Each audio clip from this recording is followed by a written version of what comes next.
तो आज हम OWASP API टॉप 10 वनरेबिलिटीज में से कोई भी वनरेबिलिटी नहीं पढ़ने वाले हैं, बल्कि आज हम लोग APIs के अंदर एक बहुत कॉमन टेक्नोलॉजी यूज होती है जिसे हम कहते हैं जेसन वेब टोकन्स।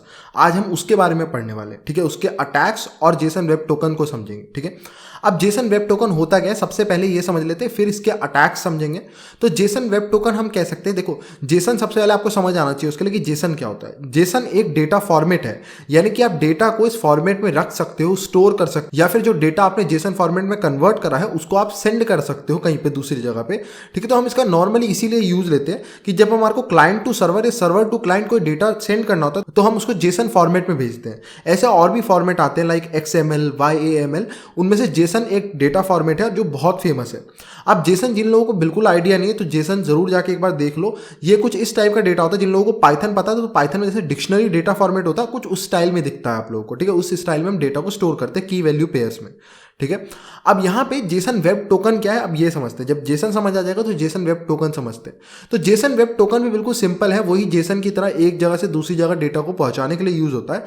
लेकिन जेसन वेब टोकन में ना क्या होता है कि जेसन से बढ़िया होता है। जेसन में हम लोग क्या काम करते हैं कि एक नॉर्मल प्लेन टेक्स्ट डेटा है उसको नॉर्मल जेसन फॉर्मेट में लिख देते हैं, तो प्लेन टेक्स्ट है कोई भी पढ़ सकता है। जेसन वेब टोकन में ना हमारे को कुछ एडवांटेजेस मिलते हैं। पहली बात, इसमें हमारे को एनकोडिंग का ऑप्शन मिलता है, तो हम डेटा को एनकोड कर सकते हैं जिससे एक नॉर्मल इंसान जल्दी से नहीं पढ़ पाएगा। दूसरी चीज, इसमें हम सिग्नेचर ऐड कर देते हैं, ठीक है। सिग्नेचर का मतलब ये होता है कि ऐसे समझ सकते हो, ये एक प्रोटेक्शन है कि कोई भी जो भी आप डेटा सेंड कर रहे हो कोई भी उससे छेड़खानी नहीं कर पाएगा। अगर उसने छेड़खानी करी तो आपको हल्की सी भी एक वर्ड भी बदल दिया, एक कैरेक्टर भी बदल दिया उसने डेटा के अंदर, तो आपको इमीडिएटली पता चल जाएगा कि ये जो डेटा मेरे पास आया है बीच में इसमें किसी ने छेड़छाड़ करी है।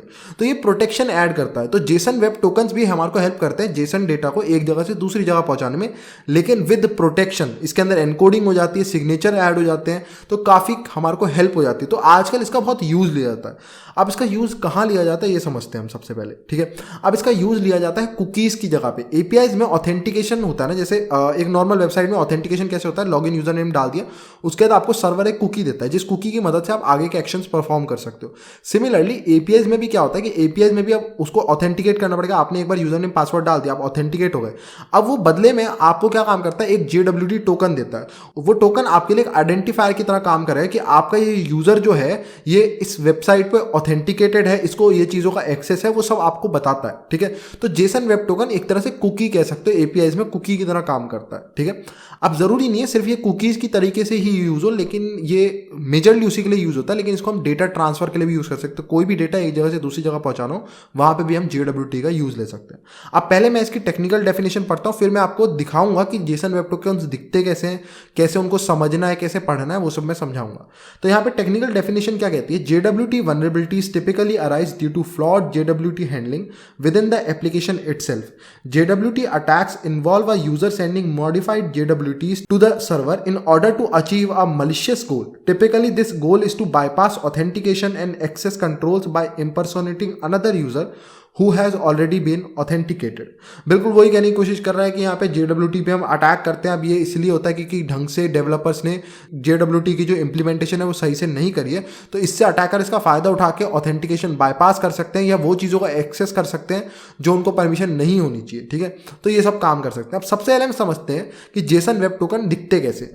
तो अगर मैं आपको एक एग्जांपल दिखाऊं जेसन वेब टोकन का, तो कुछ इस स्टाइल में दिखेगा। जेसन वेब टोकन ऐसा होता है, दिखने में एक ऐसा जेसन वेब टोकन होता है, ठीक है। इसके अंदर डेटा लिखा होता है, जो डेटा आप या तो क्लाइंट टू सर्वर भेज रहे हो, सर्वर से क्लाइंट पे आ रहा होता है। डेटा ये है इसके अंदर भी नॉर्मल, लेकिन ये एक फॉर्मेट है उस डेटा को रिप्रेजेंट करने का विद प्रोटेक्शन, ठीक है। अब हम देखते हैं इसको पढ़ते कैसे। तो सबसे पहले ना जो ये JWT टोकन होता है ये हमेशा 3 पार्ट्स में डिवाइडेड होता है, डॉट से। आपको डॉट दिख रही है यहाँ पे, डॉट से 3 पार्ट में डिवाइडेड होता है। मैंने कलर्ड कर दिया तीनों पार्ट को अलग अलग ताकि आपको इजीली दिख जाए। तो ये ऑरेंज पार्ट एक पार्ट हो गया डॉट से डिवाइडेड, फिर ये हो गया यहाँ पे पिंक और पर्पलिश टाइप का ये सेकंड पार्ट, और एक ग्रीन पार्ट हो गया ये वाला थर्ड पार्ट, ठीक है। और इसी को ये बेस 64 एनकोडेड है। मैंने बताया था ये एनकोड हो जाता है इसमें डेटा, तो ये बेस 64 एनकोडेड है। इसको डिकोड करोगे बेस 64 से तो कुछ ऐसा दिखता है आपको, ठीक है। अब समझते हैं कि ये क्या डेटा कैरी करता है, कैसे इसको पढ़ना है। तो सबसे पहला जो पार्ट होता है ना, डॉट, पहली डॉट से पहले वाला पार्ट, ये वाला पार्ट ऑरेंज वाला, इसके अंदर ये लिखा रहता है कि ये जो पूरा डेटा है, इसमें मैंने आपको बताया कि इस डेटा के अंदर हम सिग्नेचर यूज करते हैं, यानी कि सिग्नेचर में अभी समझाऊंगा। Signature is like a hash, ठीक है। उस टाइप से आप सोच सकते हो कुछ सिग्नेचर को, तो मैं बताऊंगा अभी सिग्नेचर क्या होता है। तो ये पार्ट बताता है कि इसके अंदर कौन सा सिग्नेचर यूज हुआ है, ठीक है, खाली ये बताएगा। तो यहाँ पे डिफरेंट टाइप्स ऑफ सिग्नेचर्स के एल्गोरिदम्स होती है, जैसे हैशिंग की MD5, MD4, SHA-1, SHA-256, वैसे यहाँ पे भी इसकी सिग्नेचर क्रिएट करने की बहुत सारी एल्गोरिदम्स होती है। तो ये पार्ट डिफाइन करता है कि ये कौन सी एल्गोरिदम यहाँ पे यूज हो रही है, ताकि जब ये सर्वर पे जाए तो सर्वर उसी एल्गोरिदम में इसको डिक्रिप्ट करके डेटा को पढ़ पाए, ठीक है। तो यहाँ पे एल्गोरिदम बताई जा रही है RS-256। अब इसकी फुल फॉर्म क्या है ये समझते हैं। R का मतलब हो गया RS से और S-256 का मतलब हो गया SHA-256। तो इसके अंदर RS से एल्गोरिदम यूज हो रही है विद SHA-256 जो इसका सिग्नेचर क्रिएट कर रही है। अब सेकंड पार्ट आते हैं। यहाँ पे सेकंड पार्ट, ये जो पर्पल वाला पार्ट है, ये क्या कैरी करता है? सेकंड पार्ट जो पर्पल वाला है ये सबसे मेन पार्ट है, ये ही मेन डेटा को कैरी करता है, जो डेटा ट्रांसफर करना है। ये तो हो गया भाई बता रहा खाली एल्गोरिदम। ग्रीन पार्ट मैंने बताया ये सिग्नेचर होता है। तो भाई पर्पल पार्ट किस लिए? पर्पल पार्ट मेन है सबसे। जो डेटा मेरे को एक जगह से दूसरी जगह भेजना है वो इस पर्पल पार्ट के अंदर आता है, इसे हम पेलोड कहते हैं। तो ये पेलोड है। जैसे यहाँ पे मेरे को एक जगह से दूसरी जगह यूजर की मेल भेजनी थी, तो यहाँ पे लिख दिया गया सब नाम की की बनाई गई, उसकी वैल्यू हो गई jim@jim.com। उसका रोल क्या है? यूजर है। IIT वैल्यू होती है यहाँ पे, ठीक है। IIT वैल्यू दी जाती है JWT टोकन्स में। ये कोई ट्रांसफर वाला डेटा नहीं है, ठीक है, एक जगह से दूसरा वाला। ये JWT में नॉर्मली लोग यूज करते हैं। IIT की फुल फॉर्म होती है इनिशिएटेड टाइम। ये टोकन कब बना था, ठीक है, इसकी एक्सपायरेशन टाइम भी तो होगा ना। अब भाई कोई कुकी बनती है तो कुकी कभी एक्सपायर भी तो होगी, उसका टाइम होता है। तो IIT मतलब इनिशिएटेड टाइम, कब ये बना था, और EXP मतलब एक्सपायरेशन टाइम, कब एक्सपायर होगा ये, ठीक है, उसका टाइम लिखा होता है यहाँ पे कि ये टोकन कब एक्सपायर हो जाएगा। और जो ग्रीन पार्ट होता है ये यहाँ पे सिग्नेचर होता है। अब ये सिग्नेचर को मैंने यहाँ पे सिक करके लिखा है क्योंकि हम इसको डिकोड करेंगे तो ये सिग्नेचर है, यानी कि ये नॉर्मल ABCD में नहीं होगा, ये साइफर टेक्स्ट होगा, ठीक है। इसको हम प्रिंट नहीं कर सकते, ये ASCII कैरेक्टर्स के अंदर की रेंज का नहीं होगा, तो हम इसको लिख नहीं सकते, इसलिए मैंने यहाँ पे ऐसा दिया। अब हम समझते हैं सिग्नेचर है क्या और क्या इसका यूज है, कैसे यहाँ पे प्रोटेक्शन आती है। अब इसको हम ऐसे समझ सकते हैं, जो ग्रीन पार्ट है ना यहाँ से लेके यहाँ तक का, ठीक है, इसको ऐसे समझ लो कि ये पार्ट है ना, दो शुरू के दो पार्ट है, यहाँ से लेके यहाँ तक का, इनका हैश है ये, ठीक है। ऐसे समझ सकते हो कि ये जो पूरा पार्ट है ना, शुरू का पार्ट यहाँ से लेके यहाँ तक का, इसका एक हैश क्रिएट करते हैं हम, और उस हैश को हमने यहाँ पे लिख दिया, ठीक है। ग्रीन पार्ट उसका हैश है, ऐसा एज्यूम करते हैं कि ग्रीन पार्ट उसका एक हैश है। अब यहाँ पे हैश क्यों लिखा है ये सोचते हैं। अब लेट से कि आप एक हैकर हो, आप कोशिश करते हो कि मैं ये जो रोल दिखा है ना यूजर, इसको बदल के मैं एडमिन कर दूं। अब आपने क्या काम करा, इस जेसन टोकन को base64 डिकोड करा, इसको आपने यूजर की जगह एडमिन क्रिएट करा और इसको वापस base64 में एनकोड करके, और ये SI टोकन वापस से एक नया तैयार हो गया। लेकिन इसमें एक दिक्कत है। दिक्कत ये कि जब आपने इसको एडमिन कर दिया, ठीक है, आपने इसको एडमिन में कन्वर्ट कर दिया, तो अब ये जो डेटा है ये चेंज हो गया। ये डेटा बदला, थोड़ा सा भी बदला, चाहे एक कैरेक्टर बदला, चाहे एक वर्ड बदला, कुछ भी बदला, ये डेटा बदला ना, तो इसका हैश जो है इससे मैच नहीं करेगा। हैश की क्या एक क्वालिटी होती है कि एक वर्ड का एक ही हैश होता है और वो किसी और वर्ड का नहीं हो सकता। तो जब आपने यहाँ पे इस पूरी स्ट्रिंग का कोई भी एक कैरेक्टर भी बदल दिया तो उसका हैश जो है मिसमैच हो जाएगा। अब ये ग्रीन पार्ट ये वेरीफाई नहीं करेगा। अब जब ये सर्वर पे जाएगा, सर्वर बोलेगा कि भाई ग्रीन पार्ट वेरीफाई करके दो कि ये जो पिछला डेटा है सही है या नहीं है, ठीक है। जब इसको वेरीफाई करके दो तो ये ग्रीन पार्ट वेरीफाई नहीं कर पाएगा क्योंकि ये डेटा आपने बदल दिया था, ठीक है। तो यहाँ पे ये दिक्कत होती है कि यहाँ पे आप डेटा को बदल नहीं सकते। अगर आपको डेटा को बदलना है, आपको डेटा को छेड़ना है, तो आपको इस ग्रीन पार्ट को भी अपडेट करना पड़ेगा, इसका एक नया हैश डालना पड़ेगा। अब आप कहोगे इसमें क्या बड़ी बात है, मैं इस पूरे पार्ट का हैश लूंगा, एक नया हैश बना दूंगा जो आपने बताया SHA-256 और काम हो जाएगा। लेकिन ये इतना ईजी नहीं। ये जो सिग्नेचर है, अब यहाँ पे मैं बातों को चेंज करता हूँ, मैं अभी हैश का एग्जाम्पल दे रहा था, लेकिन ये सिग्नेचर है। सिग्नेचर दोनों से बनता है, एक हैशिंग एल्गोरिदम से भी और एक एनक्रिप्शन एल्गोरिदम से भी। तो यहाँ एनक्रिप्शन भी यूज हुई है। तो अगर आप लोगों को इस हैश को बनाना है, यहाँ पे हैश जो यूज हो रहा है ना, अगर आपको इसको पूरे का हैश बनाना है तो उस हैश को बनाने के लिए आपको एक की भी लगेगी। यहाँ पे RSA एल्गोरिदम यूज हुई है, इस पूरे डेटा को बनाने के लिए RSA एल्गोरिदम भी यूज हुई है। तो यहाँ पे आपको एक की लगेगी, जो की सिर्फ किसके पास होगी, जिसने इस डेटा को एनक्रिप्ट करा है, जो आप कुछ नहीं कर सकते। ये डेटा आपको सर्वर ने दिया था, तो सर्वर के पास इसकी प्राइवेट की होगी, जिसकी मदद से आप इस डेटा को चेंज कर सकते हो, ग्रीन पार्ट। तो अगर आपने ग्रीन पार्ट चेंज कर दिया लेट से, तो जब इस सर्वर के पास जाएगा और सर्वर इसको जब अपनी प्राइवेट की से डिक्रिप्ट करने की कोशिश करेगा तो डिक्रिप्ट होगी ही नहीं, क्योंकि जो डेटा उसने एनक्रिप्ट करा था अपनी की के साथ, अब आपने यहाँ पे कोई नया डेटा डाल दिया बिना किसी की या कोई फर्जी की के साथ, है ना, और वो काम नहीं करेगा। तो यहाँ पे बहुत सारी प्रोटेक्शन है, आप ये समझ पा रहे होगे आप कि यहाँ पे क्या क्या दिक्कतें हैं। लेकिन इसके लिए वनरेबिलिटीज है, मैं अभी आपको समझाऊंगा कैसे कैसे काम करना। मेरे को बेसिक ओवरव्यू देना था कि यहाँ पे क्या क्या प्रॉब्लम्स है, कैसे पढ़ते हैं एक JWT टोकन को। अब हम इसके अटैक शुरू करते हैं, तो अब आपको समझ आएगा कैसे कैसे काम करना है। ठीक है, तो सबसे पहले हम बर्ब सूट के ऊपर चलते हैं। अब बर्ब सूट पे आने के बाद मैं प्रॉक्सी टैब के अंदर हूँ और उसके अंदर भी मैं इंटरसेप्ट के अंदर हूँ। यहाँ पे हम ओपन ब्राउजर पे क्लिक करेंगे और ब्राउजर को खोल लेंगे। हम इसी का ब्राउजर यूज करेंगे, सारा काम इसी पे करने वाले हैं। अब ब्राउजर में आने के बाद मैं लिखूंगा 127.0.0.1:8888। यहाँ पे 888 पोर्ट पे 127 पे खोल देंगे। अब मैं एज्यूम करके चल रहा हूँ कि आपने CR API का कंटेनर ऑलरेडी रन कर दिया होगा, तभी आपकी CR API वाली वेबसाइट ओपन होगी। अब मेरी जैसे वेबसाइट ओपन हो गई तो मैं यूज़र दूंगा jim@jim.com, जो हमने IDOR वनरेबिलिटी में बनाया था। पास देंगे पास 1 2 3 ! ये हमने ब्रोकन यूजर ऑथेंटिकेशन वनरेबिलिटी में अपडेट कर दिया था इसका पासवर्ड। अब वेबसाइट ओपन हो गई है, बस मेरे को वेबसाइट को ओपन करना था। वेबसाइट ओपन हो गई, मैं ऑथेंटिकेट हो गया। अब मैं ऑथेंटिकेट का मतलब क्या होता है, मैंने यूजर नेम पासवर्ड डाला। अब ये रिक्वेस्ट गई होगी सर्वर के पास, तो सर्वर ने बदले में मुझे एक टोकन दिया होगा, है ना, JWT टोकन दिया होगा, जिसकी मदद से अब मैं किसी पे भी क्लिक करूंगा तो वो मुझे वेरीफाई कर पाएगा कि हाँ आप शॉप देख सकते हो, हाँ आप कम्युनिटी देख पा रहे हो। क्योंकि हर रिक्वेस्ट जितनी भी मैं रिक्वेस्ट करूंगा उसमें मेरे को वो टोकन देना पड़ेगा और सामने मुझे जो सर्वर है वो वेरीफाई कर देगा कि हाँ भाई आपके पास टोकन है, तो आप इन चीज़ों को देख सकते हो। तो मुझे वो टोकन मिल गया होगा, मुझे बस वो टोकन चाहिए था। तो अब मैं वापस बर्ब सूट पे जाऊंगा इस रिक्वेस्ट को देखने के लिए। अब बर्ब सूट पे आने के बाद सबसे पहली चीज़ मैं मान के चल रहा हूँ कि आप लोगों ने JWT एडिटर वाला जो मैंने एक्सटेंशन इंस्टॉल कराया था पहली वीडियो में, वो आपने इंस्टॉल कर लिया होगा। आपको दिख रहा होगा यहाँ पे JWT एडिटर नाम से होगा, इसको इंस्टॉल करके रखना है, वो इस वीडियो में यूज आने वाला है। अब मैं जाऊंगा HTTP हिस्ट्री के अंदर और यहाँ पे मैं क्या काम करूंगा, जो CR API वाली URL है इस पर राइट क्लिक करेंगे, ऐड टू स्कोप कर देंगे इसे। ठीक है, अब इस स्कोप में ऐड हो गया। अब मैं फिल्टर पे क्लिक करूंगा, यहाँ पे फिल्टर पे क्लिक करने के बाद show only in scope items apply कर देंगे। ठीक है, अब मेरे को खाली CR API की रिक्वेस्ट दिखाई देगी। अब मैं यहाँ पे क्या काम करूंगा, ये जो डैशबोर्ड वाली मेरी लॉगिन है ना, यहाँ पे डैशबोर्ड आपको दिख रहा होगा जिसमें मैंने डैशबोर्ड खोला है, इस पर क्लिक करेंगे। ठीक है, और इसकी रिक्वेस्ट को देखते हैं यहाँ पे, तो आपको दिखेगा यहाँ पे मेरे को एक टोकन मिल चुका है, ये दिख रहा है ऑथराइजेशन, और यहाँ पे एक बड़ा सा टोकन दिख रहा है। तो जब हम बात करते हैं APIs में, तो APIs में ऐसा कुकी नाम का हेडर नहीं होता। नॉर्मली आप वेबसाइट में देखते हो तो कुकी नाम का एक हेडर बनता है और उसके आगे आपकी कुकी होती है। लेकिन APIs में क्या होता है, ऑथराइजेशन नाम का एक हेडर बनता है और उसके आगे फिर बेयरर लिखा रहता है, जो भी हमारे काम का है बेयरर भी, और उसके बाद यहाँ पे आता है आपका जेसन टोकन, जैसा मैंने आपको दिखाया था बिल्कुल उस टाइप से। ठीक है, तो अब हम जेसन टोकन के साथ खेलना शुरू करेंगे। ठीक है, तो जेसन टोकन की अब हम बात करते हैं अपनी पहली वनरेबिलिटी की, हम कैसे इसको एक्सप्लॉइट करने वाले। ठीक है, तो मैंने आप लोगों को बताया था कि जेसन वेब टोकन्स में बहुत सिरदर्दी है। अगर आपको कुछ भी डेटा चेंज करना है तो आपको सिग्नेचर भी बदलना पड़ेगा। तो हम वही अटैक करने वाले हैं, हम सिग्नेचर को अपडेट करेंगे। ठीक है, हम नया सिग्नेचर बनाएंगे। तो हम सबसे पहला अटैक जो अपना कर रहे हैं तो उसका नाम है एल्गोरिदम कंफ्यूजन अटैक। ठीक है, अब मैं आपको समझाता हूँ इस अटैक में होता क्या है। देखो, अब यहाँ पे कौन सी एल्गोरिदम यूज हो रही है, यहाँ पे RSA एल्गोरिदम यूज हो रही है ना। अब RSA एक एसिमेट्रिक की एन्क्रिप्शन है। एसिमेट्रिक की मतलब क्या होता है, जिसके अंदर दो कीज होती हैं, पब्लिक और प्राइवेट की, जो एन्क्रिप्शन के लिए यूज होती है। पब्लिक की पब्लिक कर दी जाती है, वो दिखाई जाती है, वो वेबसाइट पे होस्टेड होती है नॉर्मली। ठीक है, और प्राइवेट की प्राइवेट रखी जाती है सर्वर के अपने पास। तो इस अटैक में हम लोग क्या काम करते हैं कि इस अटैक में हम कोशिश करते हैं कि क्या सर्वर पे हम किसी और दूसरी एल्गोरिदम का टोकन बना के भेजे तो क्या वो भी एक्सेप्टेड होगा या नहीं होगा। जैसे यहाँ पे एक ही एल्गोरिदम है RSA। अब मैं चेक कर सकता हूँ कि क्या यहाँ पे कोई और एल्गोरिदम, जैसे और भी एल्गोरिदम होती है, AES एल्गोरिदम होती है, तो किसी और एल्गोरिदम में अगर मैं टोकन बना के भेजूँ तो क्या वो एक्सेप्टेड है या नहीं है।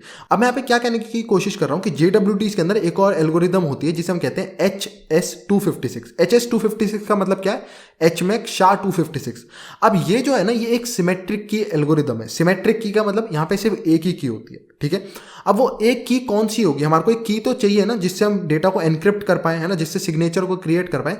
तो एक की हमारे पे ऑलरेडी गिवन है। कौन सी गिवन है, पब्लिक की। मैंने बताया कि जब RSA से कोई चीज एनक्रिप्ट होती है तो उसके अंदर दो कीज होती है, पब्लिक और प्राइवेट। पब्लिक नॉर्मली आपको वेबसाइट पे होस्टेड मिल जाती है, जो हमारे को CR API पे भी मिलेगी, अभी मैं आपको दिखाऊंगा, वो होस्टेड होती है नॉर्मली। तो जब वो हमारे को गिवन है, एक की हमारे को गिवन है पब्लिक की, तो मैं क्या काम करूंगा, मैं एक सिमेट्रिक की एल्गोरिदम का यूज करूंगा और उसमें ये वाली की से एनक्रिप्ट करके डेटा को भेजूंगा और चेक करूंगा कि क्या ये की एक्सेप्टेड है सामने, जब हम एक सिमेट्रिक की एल्गोरिदम के साथ यूज करते हैं।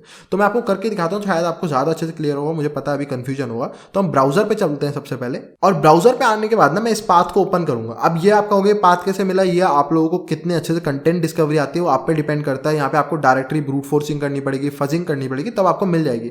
.well-known के अंदर jwks.json नाम से यहाँ पे आप खोलोगे तो आपको दिख जाएगा, यहाँ पे पब्लिक की दी हुई है RSA की, RSA एल्गोरिदम की पब्लिक की है। यहाँ पे E की वैल्यू दी हुई है और यहाँ पे आपको N की वैल्यू भी दी हुई है, इन्हें हम पब्लिक की कहते हैं। ठीक है, तो ये RSA की पब्लिक की हमारे को गिवन है। तो अब मैं क्या काम करूंगा, मैं एक सिमेट्रिक की एल्गोरिदम यूज करूंगा, ठीक है, अपने टोकन को बनाने बनाने के लिए, और सिमेट्रिक की एल्गोरिदम में मैं इस की का यूज़ करूँगा। तो क्या पता सामने जो है, जब मैं एक सिमेट्रिक की एल्गोरिदम यूज़ कर रहा हूँ वो सामने एल्गोरिदम एक्सेप्टेड है, तो इसी की मदद से हमारा काम हो जाए, क्योंकि सामने ये की हमारे को सर्वर से ही मिली है। तो इसको कॉपी करते हैं हम लोग, यहाँ से कॉपी कर लेते हैं, वापस बर्ब स्यूट पे चलते हैं। अब बर्ब स्यूट पे आने के बाद मैं जाऊँगा अपने JWT एडिटर कीज के ऊपर, ठीक है। यहाँ पे आने के बाद अब हमारे को जो मिला है ना वो अभी की नहीं है, ठीक है। ई और एन की वैल्यू मिली है, इनसे हम एक क्रिएट कर सकते हैं पब्लिक की, ये नंबर्स हैं, ठीक है।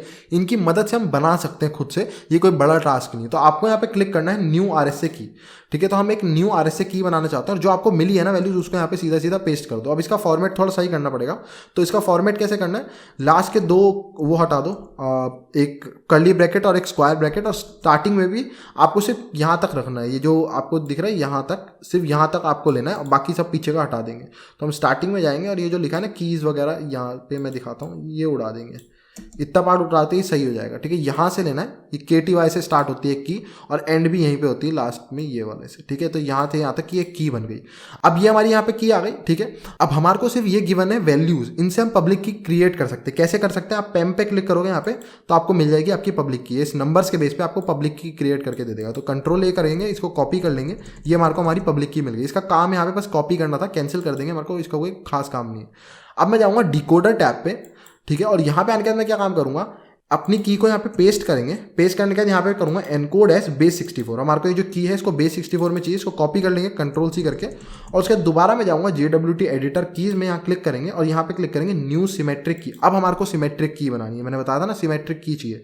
तो मैं जनरेट पे क्लिक करूँगा, के की वैल्यू बदल के और ये पेस्ट कर देंगे अपनी की, जो के होती है वो मेन की होती है। तो यहाँ पे हम वो दे देते हैं की, पब्लिक की, ओके करेंगे। हमारी यहाँ पे जो की है वो क्रिएट हो जाएगी, जिससे हम साइनिंग कर सकते हैं टोकन्स की, ठीक है। अब वापस मैं जाऊँगा प्रॉक्सी टैब पे, HTTP हिस्ट्री पे, और इस रिक्वेस्ट को मैं भेज दूंगा रिपीटर पे, क्योंकि मेरे को उसमें चेंजेस करने तो रिपीटर पे भेजना पड़ेगा। अब रिपीटर पे भेजने के बाद अब आपको क्या दिखेगा, यहाँ पे जेसन वेब टोकन्स का एक नया टैब आ चुका है, ठीक है। तो मैं यहाँ पे क्लिक करूँगा जेसन वेब टोकन्स पे, यहाँ जाएंगे और ये आपको JWT टोकन के बारे में सब कुछ अच्छे से दिखाएगा कि यहाँ कौन सी एल्गोरिदम यूज़ हो रही है, इसका क्या डेटा ये ले जा रहा है, जिम यूज़र, IIT टाइम क्या, एक्सपिरेशन टाइम क्या, और उसका सिग्नेचर आपको दिखाएगा यहाँ पे। तो मेरे को यहाँ पे क्या काम करना है, मैं लेट से यहाँ चेंजेस करना चाहता हूँ, मैं इसको यूज़र को एडमिन करना चाहता हूँ, लेकिन अब मैंने एडमिन कर दिया तो सिग्नेचर मैच नहीं करेगा, तो मेरे को एक नया सिग्नेचर बनाना पड़ेगा। तो हम लोग यहाँ पे साइन पे क्लिक करेंगे इस टोकन को साइन करने के लिए, ठीक है। और यहाँ पे अब आपको साइनिंग की सेलेक्ट करनी है। हमारे पे अभी एक ही की हमने बनाई है तो वही वाली की आएगी। उसके बाद आपको एल्गोरिदम दिख रहा होगा। अब देखो यहाँ पे जो अभी करंटली यूज हो रही है वो है RS-256। हम इसको कन्वर्ट करना चाहते हैं HS-256 में। RS से जो है वो है एक एसिमेट्रिक की एल्गोरिदम, HS-256, HMAC-SHA-256, ये है सिमेट्रिक की एल्गोरिदम, हम इसका यूज करना चाहते हैं। तो हम यहाँ पे क्लिक करेंगे अपडेट या जनरेट एल्ग पैरामीटर, जो एल्ग पैरामीटर की वैल्यू है वो कन्वर्ट हो जाएगी HS-256 में। ओके पे क्लिक करेंगे तो अब यहाँ जो आपको साइन दिख रहा होगा सिग्नेचर, वो काफ़ी छोटा हो गया क्योंकि सिमेट्रिक की एल्गोरिदम का काफ़ी छोटा होता है, ठीक है। और उसके बाद आपको दिख जाएगा एल्गोरिदम भी यहाँ पे अपडेट हो गई है। तो अब मैं अगर आपको रॉ रिक्वेस्ट दिखाऊं तो आपको ऐसे ही दिखेगी, रॉ रिक्वेस्ट हमारा बिल्कुल सही है। इसको सेंड पे क्लिक करते हैं, ठीक है, और देखते हैं क्या ये एक्सेप्टेड होगा सामने है नहीं, रिस्पॉन्स देखते हैं।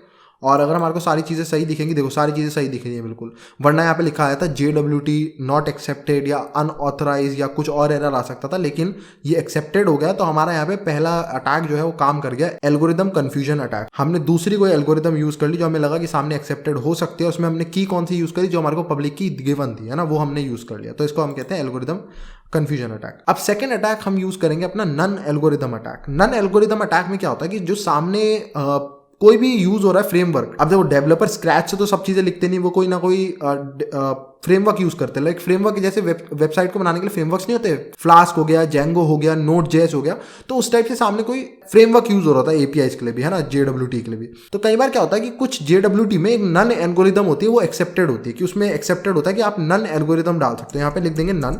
तो इसमें क्या होता है, नन एल्गोरिदम में क्या होता है कि हमने कोई एल्गोरिदम यूज नहीं करी है, यहाँ पे हम सीधा आपको प्लेन टेक्स्ट डेटा भेजना चाह रहे हैं, ठीक है, और आपको सिग्नेचर भी कुछ नहीं भेजने की जरूरत, और यहाँ इसको ब्लैंक कर देंगे। और ये कई बार एक्सेप्टेड हो जाता है, जैसे ही वो पढ़ेगा नन एल्गोरिदम तो वो सिग्नेचर को चेक नहीं करेगा, वो कहेगा इसमें तो प्लेन टेक्स्ट डेटा आया और इसे एक्सेप्ट कर लो। तो कहीं कहीं फ्रेमवर्क्स में नन एल्गोरिदम एक्सेप्टेड होती है, ठीक है। तो इसके अंदर हम एल्गोरिदम के अंदर लिखते हैं नन, कोई एल्गोरिदम हमने यूज नहीं करी, तो वो जब एल्गोरिदम यूज नहीं हुए, कोई हमने हैश यूज नहीं करा, कोई RSA वगैरह कुछ यूज नहीं करी, तो सिग्नेचर भी नहीं बनेगा, तो वो भी चेक नहीं होगा कभी, और हमारा सीधा पेलोड एक्सेप्टेड हो जाता है। तो कई बार ये भी होता है। तो हम इसको क्या काम कर सकते हैं, रॉ में जाएंगे, ठीक है, हमारा ये रहा दिख रहा है अब हमारे को, तो इसको सेंड करते हैं और देखते हैं क्या ये एक्सेप्टेड है या नहीं। तो रिस्पॉन्स में देखते हैं और यहाँ पे हमारे को सारा डेटा हमारा दिख रहा है, ठीक है। और यहाँ पे आप क्या काम कर सकते हो, रिक्वेस्ट में जाके और इसकी वैल्यू भी बदल सकते हो। जैसे अगर मैं फॉर एग्जांपल आपको दिखाऊं, यहाँ पे जो मेन पेलोड है ना ये वाला, इसकी वैल्यू बदल के यहाँ पे आप जैसे इसके अंदर सब की जो आपको दिख रहा है सब के अंदर देखा है gym@gym.com, इसको आप बदल के यहाँ पे क्या काम कर सकते हो, healthcenter@healthcenter.com, तो उसकी डिटेल्स दिखने लग जाएगी सारी, क्योंकि हम यहाँ पे टोकन खुद से क्रिएट कर पा रहे हैं और वो वैलिड टोकन है। तो आप किसी का भी टोकन क्रिएट कर सकते हो, किसी यूजर का भी, और उसकी तरह ऑथेंटिकेट कर सकते हो, जो कि एक बड़ी वनरेबिलिटी, क्योंकि आप किसी भी यूजर में जा सकते हो, तो कितनी खतरनाक हो जाती है ना। तो ये ब्रोकन यूजर ऑथेंटिकेशन के अंदर भी आप लोग काउंट कर सकते हो, क्योंकि आप इससे ऑथेंटिकेट कर पा रहे हो किसी और यूजर में परमानेंट या टेम्परेरीली, जब तक ये टोकन आपका काम करेगा, ठीक है। तो आप यहाँ पे किसी का भी मेल डालोगे वो उसमें आप लॉग इन कर पाओगे। अब यहाँ पे आपको जेसन वेब टोकन गायब हो गया होगा यहाँ से, क्योंकि जेसन वेब टोकन का एक फॉर्मेट होता है और ये फॉर्मेट मैच नहीं कर रहा है, क्योंकि उसके डॉट के बाद भी कुछ पार्ट होना चाहिए, वो हमने सिग्नेचर हटा दिया है। तो जेसन वेब टोकन समझ नहीं पा रहा है कि एक वैलिड टोकन है या नहीं, इसलिए वो दिखा नहीं रहा है अपने आपको, ठीक है। सो आई होप सो आपको 2 अटैक मैंने करके दिखाए, algorithm confusion attack, non algorithm attack. So I hope so आपको समझ आया हो JWT क्या होता है, उसके अंदर वनरेबिलिटीज क्या होती है, कैसे ढूंढते हैं, और भी बहुत सारी वनरेबिलिटीज होती है। 2 एग्जाम्पल है। सो आई होप सो आपको ये सीरीज पसंद आई, क्योंकि ये सीरीज की लास्ट वीडियो है। सो आई होप सो आपको ये सीरीज पसंद आई, आपको ये वीडियो पसंद आई हो। So please like the video, subscribe the channel. Thank you and good bye.